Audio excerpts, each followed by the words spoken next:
Mpendwa mtazamaji, jina langu ni mchungaji Elimelek Kigembe. Ni mchungaji katika kanisa la Kiinjili Kilutheri Tanzania kwenye Dayosisi ya Kaskazini Magharibi, ambayo inafanya utume wake katika wilaya 5 za mkoa wa Kagera na wilaya 1 ya mkoa wa Geita. Ninawakaribisha tuwe pamoja katika tafakuri ndogo ya siku ya Majivu tunapoanza Kwaresma mwaka huu wa 2025. Leo tarehe 5 mwezi wa 3 mwaka 2025 ni siku ya Majivu, lakini wengine wanasema ni sikukuu ya Majivu, na hii inaonyesha ni mwanzo wa majira haya ya Kwaresma kwa Wakristo.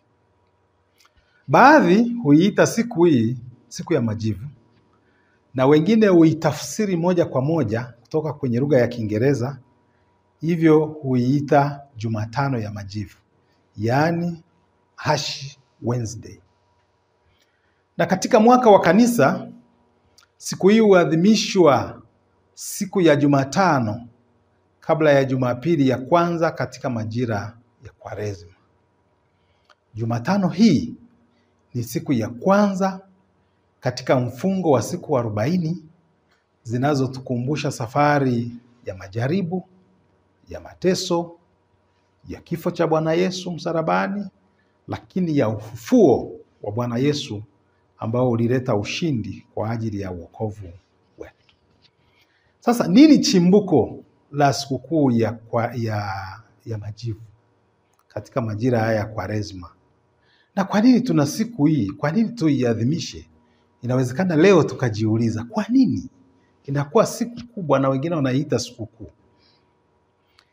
Kanisa la Kiinjili Kilutheri duniani, utamaduni wake na mafundisho yake lina nguzo kuu 4. Nguzo ya kwanza ni Kristo tu, ya pili ni imani tu, ya tatu ni neema tu, na ya 4 ni neno tu. Sio nia yangu kueleza nguzo hizo, lakini nguzo ya 4 inayosema neno inamaanisha kuwa sisi Walutheri huwa tunapima mapokeo yoyote ya kanisa kwa kutumia neno la Mungu. Yale yaliyoko nje ya neno la Mungu ni sawa, yanaweza kuwa mazuri, lakini mara kwa mara tunapendelea yale ambayo ni sehemu ya neno la Mungu. Sasa Walutheri tunajiuliza, kwa nini tuna siku hii? Jambo la kwanza, maadhimisho haya ya siku ya Majivu ni ya kibiblia. Katika Agano la Kale, watu waliomwamini Mungu walipokuwa na nia ya kutubu, walivaa magunia, walijipaka majivu, ikiwa ni ishara ya kuonyesha toba ndani ya mioyo yao. Mfano, katika kitabu cha Yona au cha nabii Yona sura ya 3 mstari wa 6, tunasoma neno linasema, neno likamfikia mfalme wa Ninawi, naye akainuka kitini pale, akavua mavazi yake, akajifunika gunia, akaketi katika majivu. Na hiyo ni sehemu ya kwanza. Katika sehemu ya pili, baada ya mfalme, tunaona hata itikio la watu katika sura ya 3 mstari wa 5. Pale neno linasema, basi watu wa Ninawi wakamwamini Mungu, wakatangaza kufunga, wakajivika nguo za magunia, tangu mkubwa hadi mdogo. Ndugu zangu, kuvaa magunia kibiblia na kujipaka majivu ilikuwa ni alama ya nje iliyoonyesha toba inayotoka moyoni katika kipindi cha Agano la Kale. Lakini kwa upande wa pili, kuvaa magunia na kujipaka majivu ni mapokeo kutoka kwenye kanisa la mwanzo au kanisa la kale. Katika karne za kwanza, Wakristo waliokuwa na dhambi nzito, wajua wakati huo dhambi inagawanywa kama ilivyo sasa kwa baadhi ya wanateolojia, inagawanywa kwenye dhambi kubwa na ndogo. Sasa wale wenye ile nzito ndio walivaa magunia na kujipaka majivu. Na hii ilikuwa ishara ya kutubu kwao na kunyenyekea mbele za Mungu aliyewaumba, na kujua kwamba wao si kitu, ni mavumbi tu. Lakini baadaye desturi hii njema ilienea kwa waumini wote, ikiwa ni njia ya kuonyesha toba kwa dhambi walizozitenda, waumini wote. Na baadaye desturi hii ikapata maana mpya ya maandalizi kwa ajili ya kipindi cha Kwaresma. Kwa hiyo watu wakaona ni vizuri wanapojiandaa kwa ajili ya Kwaresma, ni vizuri sasa hii desturi ya kuvaa magunia na kupaka majivu iwe ni alama ya nje kwa kile kilichopo moyoni. Katika karne ya 10, uvaaji magunia na upakaji majivu uliongezewa tendo la kiibada la kupaka majivu kwenye paji la uso. Jambo hilo liliingia rasmi kwenye liturujia ya kanisa. Hadi leo tendo hilo la kiibada hufanyika katika madhehebu kadhaa ya Kikristo katika maeneo mbalimbali duniani.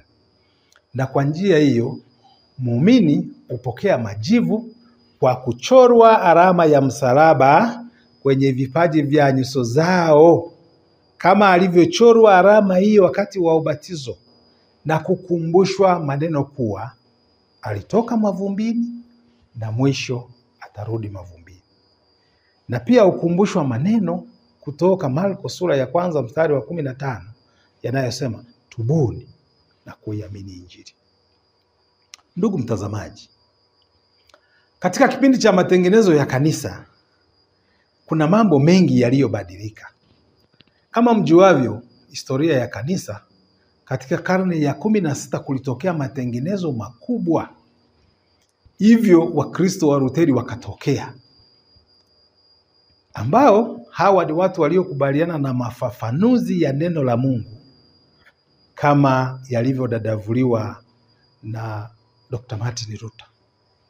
Sasa mababa wa matengenezo ni wengi, lakini kwa njia ya mafundisho yao na mafafanuzi yao na udadavuzi wao, pamoja na hayo waliendelea kuzingatia mapokeo hayo muhimu, hayakuguswa, yanayohusu mwaka wa kanisa, yanayohusu Kwaresma, yanayohusu siku ya majivu, ikiwa ni siku muhimu sana katika kanisa. Na hivyo mpaka sasa kuwa siku muhimu, mwaka muhimu na majira muhimu katika kanisa la Kiluteri. Waluteri tumekuwa mstari wa mbele kuanza Kwaresma kwa ibada kubwa ya nguvu inayotukumbusha kutubu na kurejea kwa Bwana. Huu ni mojawapo ya urithi ambao ulitoka kwenye kanisa Katoliki kabla ya matengenezo ya kanisa.